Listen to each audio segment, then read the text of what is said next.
Sylvie Vartan se prépare à sortir un mini-album composé de 5 titres, dont 4 classiques de la chanteuse et une reprise live du célèbre titre Imagine de John Lennon. Baptisé Odessa, l'album qui sortira le vendredi 13 mai en version digitale et le vendredi 27 mai en CD a été réalisé afin de soutenir le peuple ukrainien.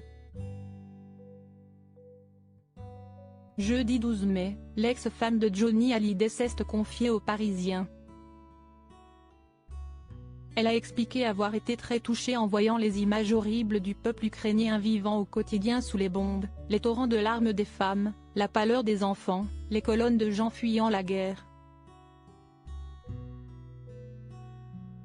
Aujourd'hui, elle aide à sa manière en se préparant à reverser les bénéfices de son album, mais aussi en accueillant un couple ukrainien et leur fille chez elle, aux États-Unis.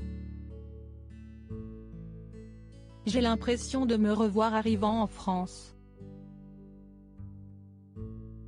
Cela me déchire. Mais l'aide que je peux apporter calme un peu ma douleur, a-t-elle expliqué. Sylvie Vartan revient sur la fuite de la Bulgarie à l'âge de 8 ans. Si la chanteuse française est aussi touchée par la guerre en Ukraine, si est-il parce qu'elle a vécu une expérience similaire. Née à Iskretz, elle a ensuite grandi à Sofia, la capitale de la Bulgarie. Avec l'installation d'un régime totalitaire dans le pays, sa famille a pris la décision d'émigrer dans les années 1950. Elle a confié, « Cela a résonné violemment en moi, ranimé de douloureux souvenirs.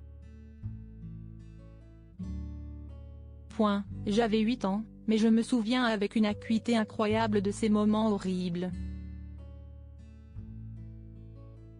Mes parents, mon frère et moi quittant Sofia en train et laissant ceux que nous aimions sur le quai.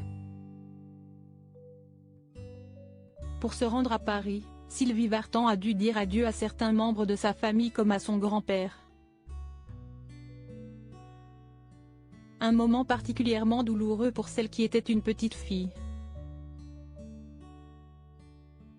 Se pencher à travers la vitre du wagon et dire au revoir à mon grand-père, qui courait après le train avec son mouchoir à la main, essoufflé.